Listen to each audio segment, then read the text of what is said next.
নমস্কার বন্ধুরা। তো এই মাসের লাস্টে আইকো তরফ থেকে দুটো ফোন লঞ্চ হতে চলেছে। একটা নাম হলো আইকো Z9s 5G, ওটার উপর আমি একটা ডিটেল ভিডিও বানিয়ে দিচ্ছি, আই বাটনে দেখে নিতে পারেন। দ্বিতীয় ফোনটার নাম হলো আইকো Z9s Pro 5G। তো এই জন্য এই ভিডিওতে আমরা ডিসকাস করবো এই যে প্রো বলে যে এডিশনটা আসতে চলেছে সেটার পুরো ডিজাইন, স্পেসিফিকেশন আর প্রাইস, আর যে দামটা লঞ্চ হবে তো সেই দাম এটা কি সবচেয়ে ভালো ডিভাইস হবে কি হবে না। তো এই ভিডিওতে আমরা এটা সম্বন্ধে আলোচনা করব। তো চলো শুরু করছি ভিডিওটা কোনো সময় নষ্ট না করে। আপনি যদি গ্যাজেটল বাংলা চ্যানেলে প্রথমবার আসেন আর এরকম বাংলা টেক ভিডিও ডেইলি দেখতে চান তাহলে গ্যাজেটল বাংলা চ্যানেলে সাবস্ক্রাইব অবশ্যই করে নেবেন। তো প্রথমত আলোচনা করবো এই স্মার্টফোনটার ডিজাইন সম্বন্ধে। এর থিকনেস হলো 7.9 মিলিমিটার আর ওয়েট 192 গ্রাম। এই ডিজাইনটা দেখতে পাচ্ছেন এক্স্যাক্টলি এরকম, একটা রেড কালার আর একটা দ্বিতীয় কালারে লঞ্চ হবে। এর পেছন দিকের মেটেরিয়াল সেটা হলো লেদার আর একটা প্লাস্টিক ব্যাক কভার, আর এর সাইডে আছে প্লাস্টিকের ফ্রেম। ডিসপ্লে দিক থেকে এতে আছে 6.78 inch full HD plus 120 hertz 10 bit curve AMOLED display, তার সঙ্গে 200 হার্জের টাচ স্যাম্পলিং রেট, 3840 হার্জের পিডালো নিমিং রেট, 4500 নিটসের brightness, 20:9 aspect ratio, 93% screen to body ratio. Display সার্টিফিকেশনে আছে HDR10+ সার্টিফিকেশন, আর তার সঙ্গে পান্ডা গ্লাসের ডিসপ্লে প্রোটেকশন।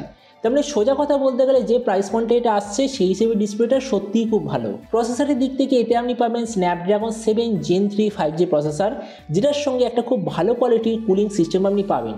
ক্যামেরার দিক থেকে আছে 50, 8 আর 2 রিয়ার ক্যামেরা, তার সঙ্গে 16 মেগাপিক্সেলের সেলফি। এই যে রিয়ার ক্যামেরা সেটা আসলে হলো সোনি IMX82 সেন্সার, যেটার সঙ্গে আছে OIS এর অপশান। এই যে ফোনটা আপনি টোটাল দুটো ভেরিয়েন্টে পাবেন, একটা হলো 8/128GB, দ্বিতীয়টা 12/256GB।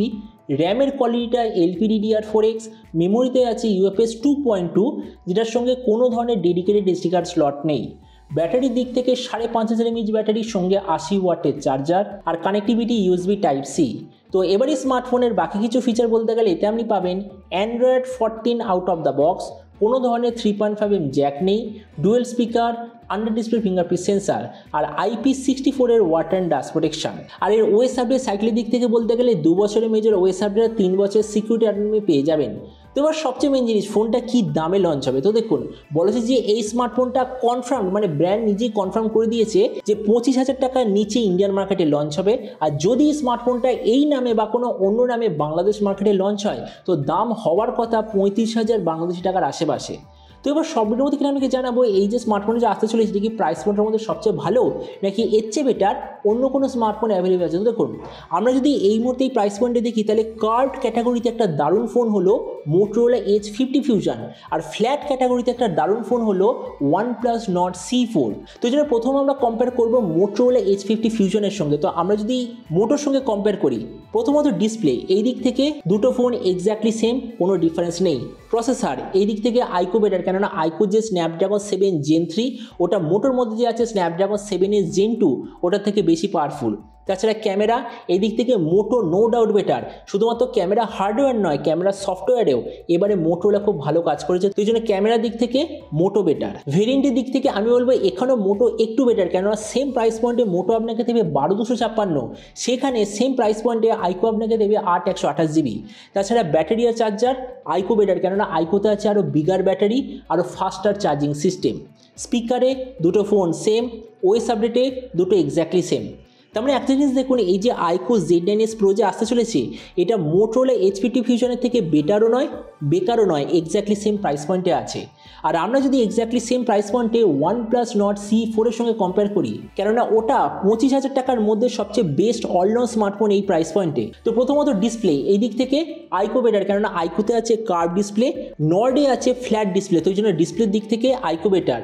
প্রসেসর দুটো এক্স্যাক্টলি সেম, কোনো ডিফারেন্স নেই। ক্যামেরা এই দিক থেকে আইকোর সেটআপ একটু বেশি পাওয়ারফুল কম্পেয়ার টু নর্ড, তো এই জন্য ক্যামেরাতে আইকো বেটার। ভেরিয়েন্টের দিক থেকে নর্ড একটু বেটার, কেননা নর্ডে আছে UFS 3.1, আইকোতে আছে UFS 2.2। তাছাড়া ব্যাটারি চার্জার এখানেও নর্ড একটু বেশি পাওয়ারফুল, কেননা নর্ডে আছে 100 ওয়াটের চার্জার, আইকোতে আছে 80 ওয়াটের চার্জার। তাছাড়া স্পিকারের দিক থেকে দুটো সেম, ওএস আপডেটে দুটো এক্স্যাক্টলি সেম। তার মানে একটা জিনিস দেখুন, এখানেও রেজাল্ট এক্স্যাক্টলি সেম। তার মানে দেখুন এখানে যে আইকো Z9s Pro বলে স্মার্টফোনটা, এটা আমার মতো মনে হয় নর্ডের থেকে বেটারও নয় বেকারও নয়, এক্স্যাক্টলি সেম প্রাইস পয়েন্টে। মানে এবার এটা টোটাল আপনার উপর ডিপেন্ড করবে যে আপনি অ্যাকচুয়ালি কোনটা নিতে চান। তো এবার আপনি যে কোনো সময় অবশ্যই জানবেন যে এই প্রাইস পয়েন্টে যে এই মুহূর্তে দুটো ফোন যে অলরেডি আছে আর যে তৃতীয় ফোন আসতে চলেছে, তো আপনি এই তিনটে ফোনের মধ্যে কোনটা নিতে চান, এটা সম্বন্ধে অংশ বলতে আমাকে একদমই ভুলবেন না। তো চলুন দেখা হবে আগামী সময় একটা টেক ভিডিওতে। Till then stay tuned, always remember, think positive, be positive. Thank you.